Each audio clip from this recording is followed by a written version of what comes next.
Greetings, Aldersgate Church family. My name is Jeff Long, and it's my privilege today to share a short devotional with you, and the topic that is on my mind is keeping God's song in your heart. I grew up in church tradition with a very strong emphasis on congregational singing, and that's one of the factors that drew me to Aldersgate when Michelle and I moved into this neighborhood many years ago now. At Aldersgate, we're blessed with some really amazing musical talent in the various instrumentalists and groups that present us great music and also lead us together. But for me, it's our collective singing that really binds us together in musically praising God, and that doesn't matter what your talent level is for singing. Now, of course, we're finding ourselves in a season where we can't come together to sing in a live setting because of obvious concerns for everyone's health and safety. And that's certainly the right decision for this time. Like me, you may be feeling the absence of that shared singing in your spiritual life. But this temporary break from our normal music patterns may also provide us some opportunities. So you might explore other songs or genres that we don't experience as often in Sunday worship, or maybe you take a deeper dive into the songs we've sung many times over, but focusing more on their words and experiencing them in a simple setting like singing a cappella. There are also some easy ways to incorporate God's songbook, the Psalms, into your personal devotional time. So having lots of extra time here at home the past few months and needing to fill the space with sound, for example, while teleworking many hours here, I've been rediscovering my love of old Southern gospel music. And in particular, I've been listening over and over and over to my CD collection of Elvis gospel records. Those include some impromptu backstage recordings with just Elvis and his band gathered around a piano and singing after a show through some of those old gospel songs that they love. For a guy who battled more than his share of personal demons, you can really hear Elvis connect with his faith through singing those songs. And as I'm listening, I can't help singing along with Elvis and his band on those songs, but I'm going to spare you my bad Elvis impersonation, at least for today. More recently, I found myself reconnecting with God's original songbook for us, the Psalms. In their original Hebrew, the Psalms are written in a poetic form for the purpose of singing, and that's how Jesus would have known the Psalms, as they were sung in the synagogues of his time.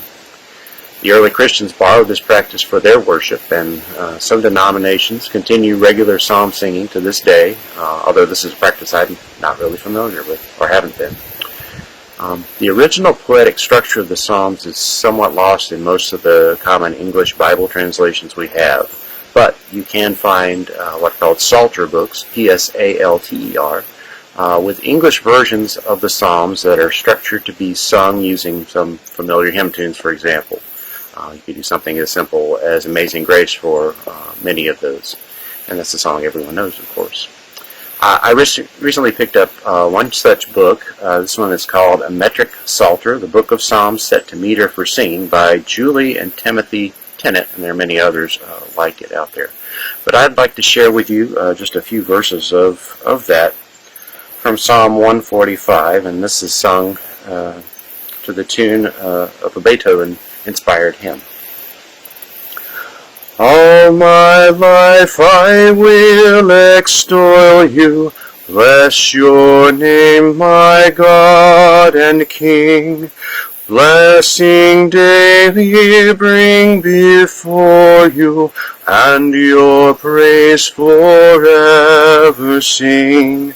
Can a mortal search your greatness, the Lord's great and highly praised? Day to day each generation has your acts and works appraised. I really appreciate the array of instrumental talent at Aldersgate that take us through our Sunday morning music, but sometimes it's useful to connect with our song in simpler forms, as I mentioned, like a cappella singing, where you might have more space to dwell on the words that these songs have to say and their poetic structure. There's one particular old song that's been speaking to me in our current situation, It was written by a Baptist minister by the name of Robert Wadsworth Lowry.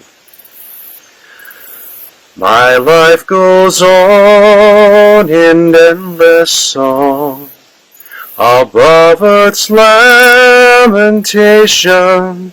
I hear the sweet, though far off hymn that hails a new creation.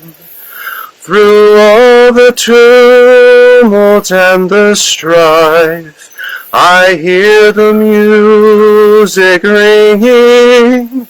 It finds an echo in my soul. How can I keep from singing? I have to thank the birds in the background for that accompaniment.